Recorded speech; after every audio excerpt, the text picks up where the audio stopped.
Hello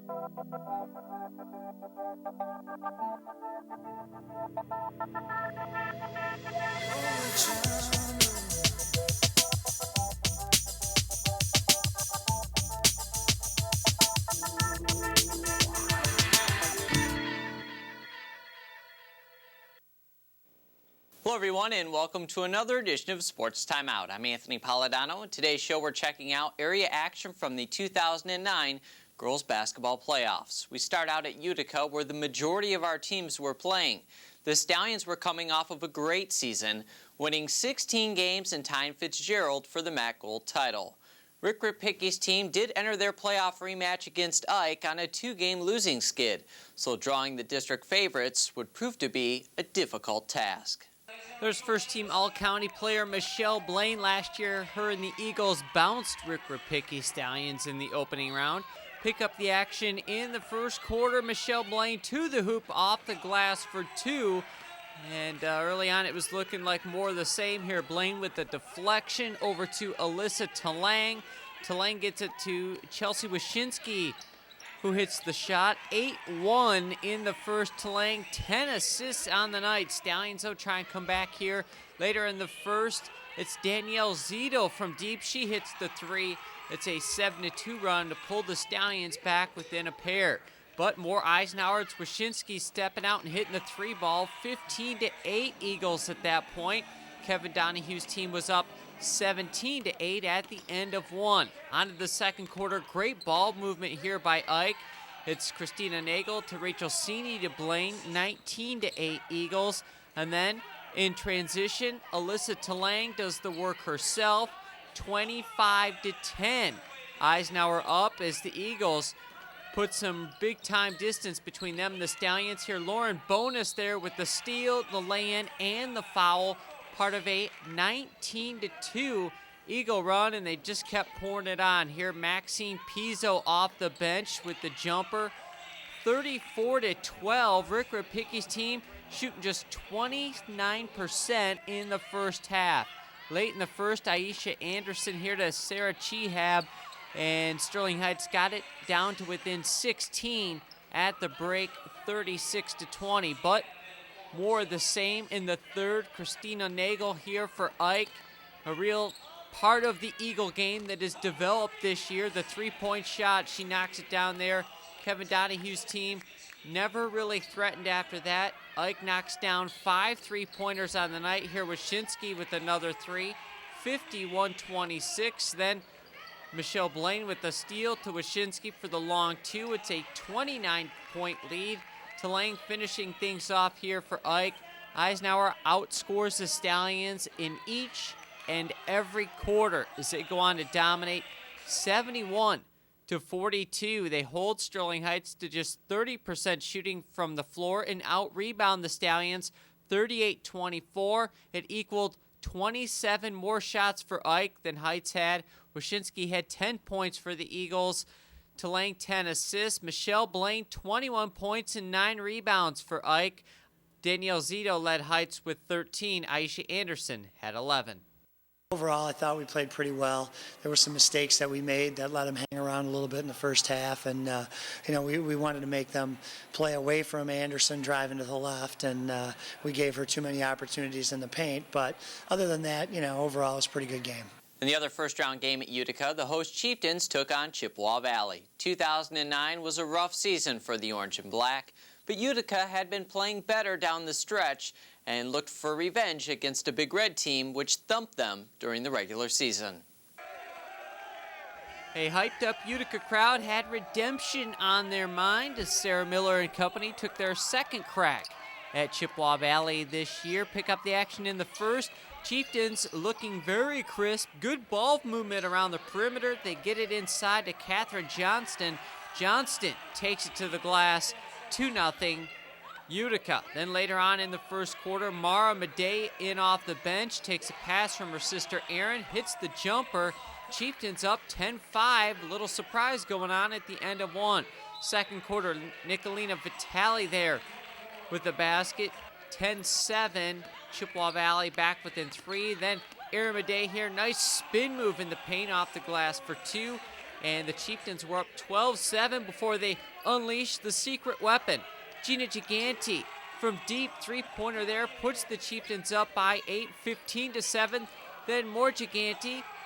She had 3 3-pointers on the night, 19-7 Utica. Tom McDonald's team holds Chippewa Valley to just 18% shooting in the first half and led 19-9 at the break. Off of the Miller miss, it's Madej there with the putback in the third. 23-9 Utica up. Then Madej to Catherine Johnston for the jumper, 25-11. Then more Utica. Great feed here inside from Miller to Madej. Good looking pass. It's an 11-2 run to start the second half. Utica in command, up 27-11, and the fans were smelling upset. Third quarter, still Big Reds try to come back, and Colonius here with the three-pointer. That gets the Big Reds back within 16.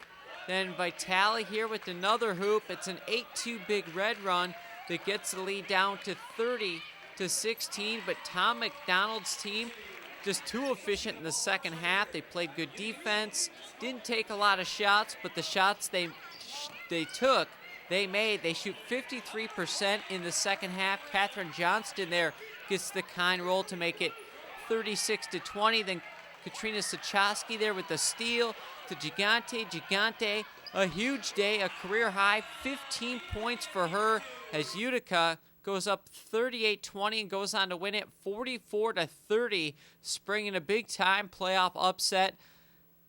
Brittany Simon held to just 2 of 13 from the floor. Sachowski playing great defense on her. The whole Utica team defended well as the Big Reds shoot just 22% from the floor.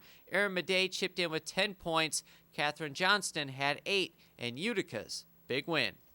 We talked about setting a tone defensively, and I thought our kids did that and holding them 9 points in the first half. I mean, you don't expect that. Our effort was great, and kids just did a great job. Over at Fraser, Warren Mott was in action looking to parlay their late season surge and Mac Braun's title into a win against Cuzno. It's actually the second meeting between the two schools this year. First time up, Danielle Meyer, the Patriots' all-time leading scorer in Cuzno, got the best of Mott. But Mott playing well early in this one. Demi Sutter inside for 2, and we were tied at 4 in the first. Then Sarah Weber on the drive finds Sutter. Sutter to the hoop, and Warren Mott with a 2-point lead, 6-4. More Marauders here in the first. It's Sutter ahead to Catherine Reyes, and Warren Mott playing even Steven with the Patriots, tied 8-8 in the first quarter. But then Elena Popke, the freshman here, pops out for 3 and knocks it down. Cuzno up 16-11 at the end of 1. Second quarter as Popke here with a nice feed, one of her 8 assists inside to Meyer for 2. An 8-point Patriot lead, 24-16 at the half. Then Meyer here to Amanda Farrick. Her jumper is good. Patriots finally get it out to a double-digit lead at 28-16. Reyes trying to keep Warren Mott in it here in the third. Her jumper makes it a 13-point deficit, but just too much Cuzno as they pour it on after that. Here Meyer with the steal and the lay-in as Cuzno puts the defensive clamps down. They outscore Warren Mott 29-5 going away. Meyer with the miss, but she gets it back off the basket and in. And the Patriots thump Warren Mott 60-23. Mott just 10 of 50 from the floor in the game. That's just 20%, 12% in the second half. Cuzno, conversely, shoots 55% after the break. Meyer, 19 points, 7 boards, 4 steals, and 3 blocks. How about Popke, the freshman? 8 points, 8 dimes, and 11 steals. Back to Utica, where Stevenson would meet up against Ike in the semifinals. The Eagles and Titans met twice during the regular season, with Ike winning handily both times. Stevenson made sure not to be such an easy out in the playoffs. Stevenson hoping the third time would be the charm against the Eagles. They knocked Ike out of the playoffs last year in the first. Courtney Zamet inside for 2, and Stevenson scores early, up 2-0. Later in the first, Christina Nagel here going to get it over to Lauren Bonus. Couple sophomores hooking up on that play, and we were tied at 4. Stevenson very game early on. Lauren Hoffner getting it inside to the center. Zamet off the glass for 2, 6-4. Then Sarah Pribus gets into the act for Stevenson. Pribus steps back and hits the three-pointer. Titans up 9-6. Stevenson shoots 50% from the floor in the first quarter. Here, Pribus inside to Zamet, and Stevenson was on top 11-6. But here comes Eisenhower back off the Wyszynski miss. It's Talang over to Michelle Blaine. Blaine off the glass for 2, and things were all tied up at 13 apiece. On to the second quarter. Maxine Pizzo here with the jumper. An 11-2 Eisenhower run as they start to take control of this game, up 17-13. Stevenson, though, hanging tough thanks to the center in the middle. Courtney Zamet powers it up for 2. Stevenson down 4, 22-18. Donahue's team, though, going to the outside shot to extend the lead here. Shyla Hardwick out to Talang, not known for her outside shooting, but she knocks one down there, 25-20. Eisenhower up 5. Then Nagel, who is known for her outside shot, knocks down a three-pointer of her own, and it's 28-20. Kevin Donahue's team would be up 31-23, 8 points at the half. Third quarter, more Eisenhower as they start to pour it on. It's Talang to Blaine.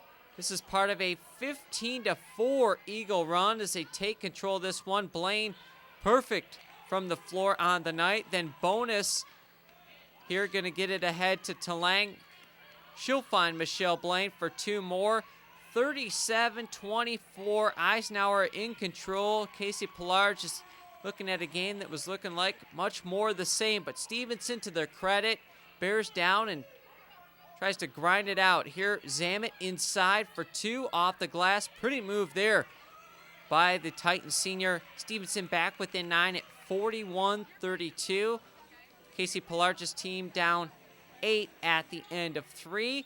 In the fourth quarter, the Titan reserves get into the act. It's Zamet with the offensive rebound out to Dana Burzak for 3. The Titan bench outscored the Ike bench by 7. They needed it because the Titan starters would be fouled out in this one. Midway through the fourth quarter, both Zamet and Hoffner foul out of this game. So Stevenson has to go into the bench. Here, Katie Reading with just over 12 seconds left for Stevenson. Cuts it down to a 2-point game as she hits a huge 3 there. Eisenhower would have to inbound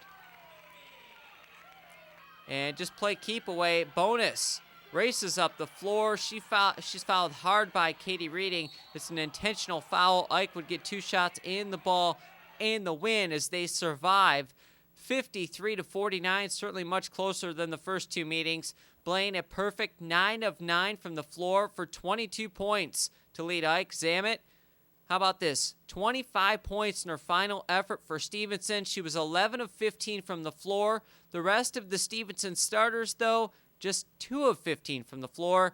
Alyssa Talang left the game in the third quarter with an injured ankle.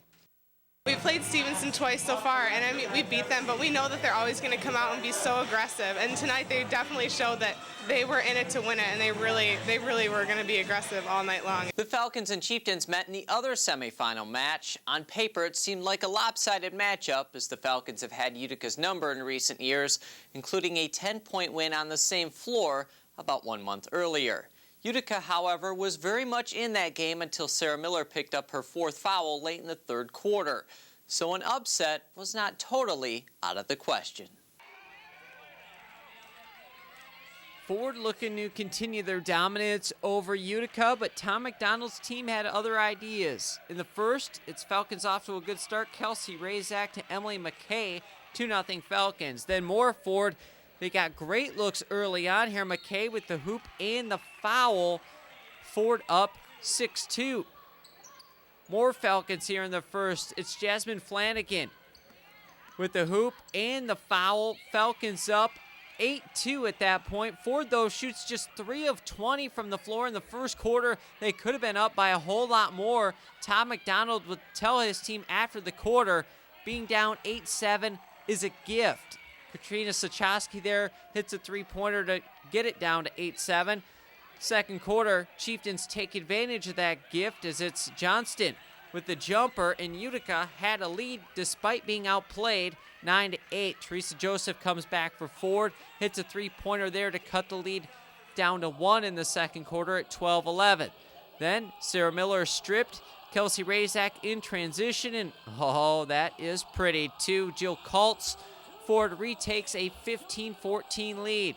Next trip down the floor for Ford, or a couple trips later, it's Joseph for three again. She had 4 3-pointers on the night. Great threat off the bench for the Falcons all year. Ford taking control in the second, a 14-4 Falcon run. Razak with the steal there and the land, 22-16 Falcons up, but Matt Joseph's team would be up just 2 at the half. Those pesky Chieftains hanging around in the third. Johnston here with the jumper, keeping Utica close, 24-22, and then, well, Erin Madej starts to take over. She gets the pass from Sarah Miller. Madej steps out and hits the three-pointer, and Utica would lead 28-26, but here comes Ford back again. Razak trying to match Madej. She doesn't. She gets the miss, but McKay there for the putback, and Ford was up 31-28. Johnston on the other end, a putback of her own off of the Madej miss, and we were all tied up at 33. This game was not going to be a blowout by any stretch of the imagination. Fourth quarter now, Matt Joseph's team looking to regroup and go on another run. It's Razak here with the steal. She's going to find Emily Joseph in the corner. Joseph knocks down another three-pointer, and Ford edged that lead back up to 5 at 39-34. After that, it's the Erin Madej show as she was dominant, particularly after halftime. She knocks down the jumper there from the free throw line to get the game within 4. Then off of the McKay miss, it's Miller in transition. She's going to drive to the hoop. She misses, but guess who's there for the putback? It's Madej again. Madej was on fire, a career-high 28 points in this one. She steps back and hits a three-pointer there. Utica takes a 45-44 lead. Before it answers back, Jill Kaltz with the long jumper there. They retake the lead, 48-47. Later on in the fourth quarter, off the Madej miss, it's Jasmine Flanagan with the board. She takes it coast to coast, and the Falcons were up by 3, 50-47. Things getting late for Tom McDonald and the Chieftains. Down 3 late in the fourth. Gigante wide open for 3. She can't get it, but how about Katherine Johnston? 3 points the old-fashioned way. The hoop and the harm. She'd hit the free throw, and we'd be tied at 52. So Ford, one last chance here to get the win in regulation. Jasmine Flanagan loses it. Katrina Sachowski strips it, heaves the shot at half court, and almost shocks the Falcons as it's off the heel. We go to OT. Ford wakes up in the overtime as they take control in the extra session. Here Flanagan inside to Allie Drews for 2, and Ford squeaks out a win. 60-54. They need overtime to do it. Falcons shoot 18-27 from the free throw line. Utica 11 of 17. That was the difference. That and Ford out-rebounded the Chieftains 38-27. Razak, a dozen points, 7 assists, and 6 steals in the win. Madej, 28 points in the losing effort. Johnston, 16, but Ford's experience was just a little bit too much. Me and Jill are 4-year lettermen, so we've been through this. We played through districts. This is trying to go for our 3rd district championship, so we have a lot of experience in this area, so this is really good to finish the game off like that. I felt that it was going to be a battle because the first time we played them, they battled us tough, and it was actually an up-and-down game, that one, too. They were up in the third quarter. We came back and hit some big threes, and so I knew they had the confidence that they could play with us, and they've been, probably the most improved team in the county. I don't think anybody would doubt that, from the way they started to where they are now. After Ford's scare against Utica, they would face Ike in the district finals. Matt Joseph's team was gunning for their 3rd straight district title. But to do that, they would have to get by an Eisenhower team they failed to beat in 2 regular season meetings. Ford had one thing going for them in this one. Eisenhower playing their third game of the week after expending so much energy in that semifinal match against Stevenson. In the first, Falcons taking advantage of some tired Eagle legs. Razak to Drews for 2, and then Jasmine Flanagan inside to Emily McKay. Ford up 6-0 in the first quarter. More signs of tired Ike legs here in the first. Ike with the miss. Razak with the rebound, and then Emily McKay beats everyone down the floor for the lay-in. Ford up 10-4. Eagles shoot just 1 of 11 from the floor in the first quarter. It allows Ford to get off to a pretty good-sized cushion. Here in the second, Ike trying to come back.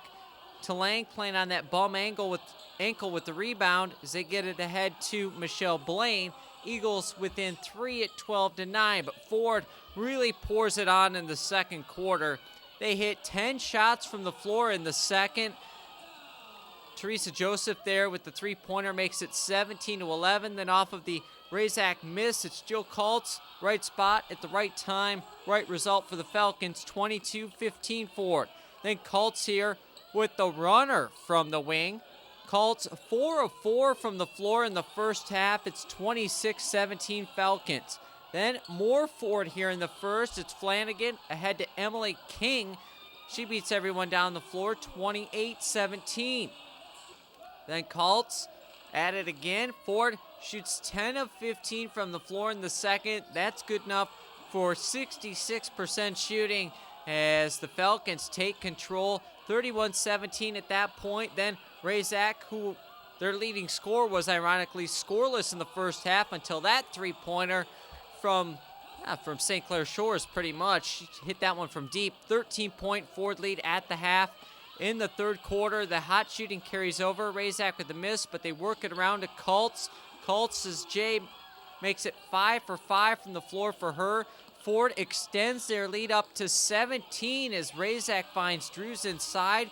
It was 40-23, but Kevin Donahue says, hold that coronation just for a moment. Talang here and Maxine Pizzo lead the comeback for Ike as she goes inside for 2. It's a 13-point deficit. Then Christina Nagel with 2 more. It's down to a 12-point lead. A 17-6 Eisenhower run after they got down by 17. Pulls them to within 6. Lauren Bonus hits a three-pointer there to make it 46-40. Then Blaine, she was 9-9 in the district semifinal game, just 6-22 in this one. Ford gets it ahead to Razak, open for 3, and when she's that wide open, she's going to knock it down. 49-41. Ford trying to hold out. Razak here on the drive. Nice move off the glass for 2 and the foul. Falcons up 52-44. Eisenhower had one more run left in him. In the fourth, off of the Pizzo miss, it's Blaine there crashing the glass for the putback. Eisenhower within 6 at 52-46. Then more rebound damage for Ike. This time off the Blaine miss, it's Pizzo there for the putback. And Ike was within 4 at 52-48. More Eisenhower. Rachel Sini here takes the inbound from Talang, hits the jumper. Eagles climb all the way back to within 3, but they would get no closer. When Ford needed a bucket, they got a big one here. Razak to McKay. Well-designed play, and Ford is your back-to-back-to-back district champions as they win it over the Eagles. Final score, 57-53. Falcons celebrate their third in a row. Much tougher than their previous 2 district championships, which were pretty much blowouts. Congratulations to Ford. Ike shoots 23 of 35 from the free throw line, but just 1 of 8 from behind the arc, where Ford was 4 of 9 from three-point range. Backcourt scoring, how about this? Ford outscores Eisenhower as far as guard play goes, 29-13, and they out-rebound the Eagles 33-25. It all adds up to Ford's 3rd district title in as many seasons. Razak, 16 points and 5 assists for Ford. Kaltz, 11 big points. Emily McKay, 9 points and 9 boards in the Ford win. The toughest one. We knew it was going to be the toughest one. Ike's a great team, and we knew they were going to come ready to play. They had beaten us twice, and so it's a big win for us. It's very special to win 3 in a row. That's very rare. It's a total team effort. Every player contributed. It's just a great feeling right now. We just wanted to come out and show them, the team that we really are. And, we got out quick, and then we kind of let them back in a little bit. But we finished. That's all that matters. We did a lot better job against their pressure today. That had been our nemesis, and we did a lot better job handling that. And when you shoot it like we shot in the first half, a lot of other things look good. We basically knew everything they were going to do. We just had to execute, and that was about it. We did that tonight. Winning 3 district championships is something not a lot of high school athletes get to experience. And, we kind of talked about that they had an opportunity to do something special.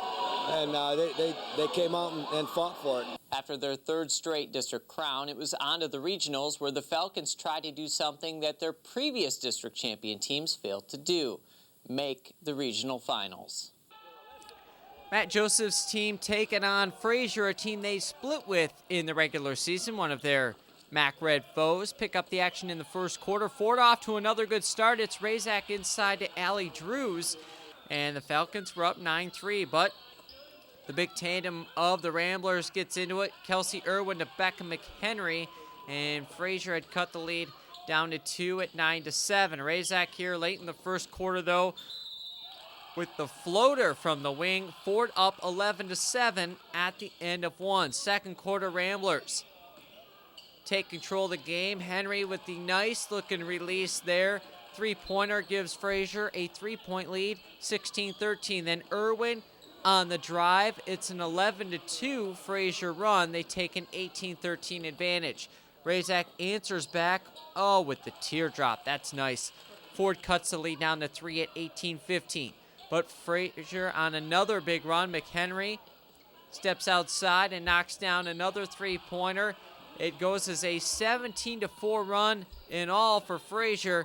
McHenry double figures in the first half. Fraser led 28-22 at the break. Ford hanging around. They put a run together in the third quarter. Razak here opening up the third with a three-pointer to cut the lead down to 3 at 28-25, but Fraser responds, gets the lead back out to 9 as Danielle Valliere with the hoop makes it 36-27.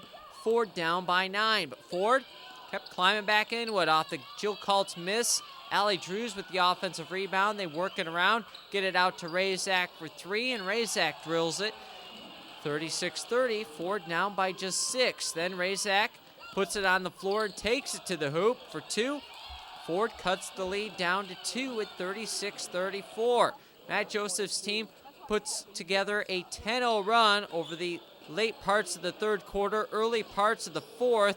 Here Teresa Joseph steps out and hits a three-pointer, and the Falcons grab a lead 37-36 early in the fourth quarter. It's a fourth quarter that doesn't see a whole lot of scoring as both teams put the clamps down defensively. Here McHenry finds Hannah Howell off the glass for 2. Don't know if she called it, but it's good.